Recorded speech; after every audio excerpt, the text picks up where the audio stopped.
कड़ाके की ठंड जोरों पर थी। जनवरी महीने में दिल्ली का हाल शिमला जैसा हो गया था। सिमरन और रोहित की शादी को अभी कुछ दिन ही हुए थे। एक रोज वह दोनों फिल्म देखकर लौट रहे होते हैं कि तभी सिमरन की नजर रास्ते में पड़ने वाली कॉफी के ठेले पर जाती है। तभी सिमरन रोहित से कहती है, रोहित, वो देखो गरम गरम कॉफी, चलो ना पीते हैं।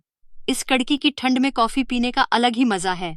ठीक है भैया 2 कप कॉफी बना देना। सिमरन, मैं नहीं पीऊंगा, मेरा पेट फुल है। कोई बात नहीं, तुम्हारे हिस्से की भी मैं ही पी लूंगी।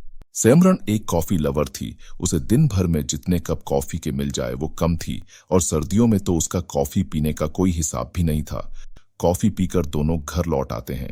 रात को डिनर करने के बाद सिमरन अपने कमरे में आकर बैठती है और सोचती है, अगर ऐसी ही कड़ाके की ठंड पड़ती रही तो मैं तो बर्फ की तरह जम जाऊंगी। एक काम करती हूँ, अपने लिए कॉफी बना लेती हूँ। सिमरन रसोई में जाकर कॉफी बनाने लगती है। तभी उसकी सासू माँ सुनीता आकर कहती है, अरे बहू, कितनी कॉफी पिएगी? सेहत के लिए ठीक नहीं है। तुझे क्या लगता है इतनी कॉफी पीकर तू प्रधानमंत्री बन जाएगी? माँ जी, इस ठंड में यह कॉफी ही तो मेरा सहारा है।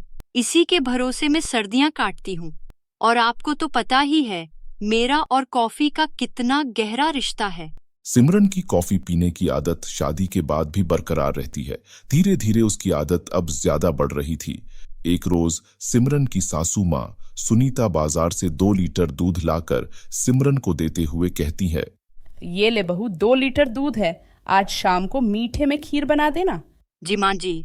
सिमरन 2 लीटर दूध से बार बार कॉफी बनाकर पीती है और देखते ही देखते वह दूध आधा लीटर ही रह जाता है।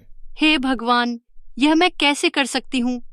माँ जी ने तो खीर के लिए यह दूध मंगवाया था। इसमें से आधे से ज्यादा दूध तो मैं कॉफी बनाकर पी गई।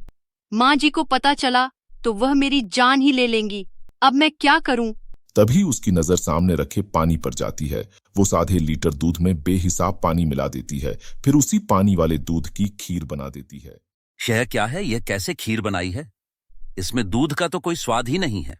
बहू, मैंने तो तुझे 2 लीटर दूध लाकर दिया था ना, लेकिन इस खीर को देखकर लग नहीं रहा इसमें 2 लीटर दूध डाला है। सॉरी सासू माँ, वो क्या है ना, खीर चढ़ाकर मैं बर्तन धोने लग गई, इसलिए ज्यादातर दूध जल गया। वो ये बातें कर ही रहे होते हैं कि तभी वहां उनकी पड़ोसी कविता आ जाती है। आओ, कविता बिल्कुल सही समय पर आई है। अब बैठ, खीर खा ले। बहू ने बनाई है और तू चक्कर ही बता देती है ना कि कौन सी चीज में क्या कमी है। तो जरा खा कर तो बता, इसमें क्या कमी है? ओहो, यह कौनो दूध की खीर थोड़ी ना है, बल्कि पानी में बनी हुई खीर है। दूध तो इसमें मुश्किल से आधा लीटर ही होगा और बाकी 1 लीटर पानी ही है। क्या बहू ये जो कह रही है, क्या वह सच है?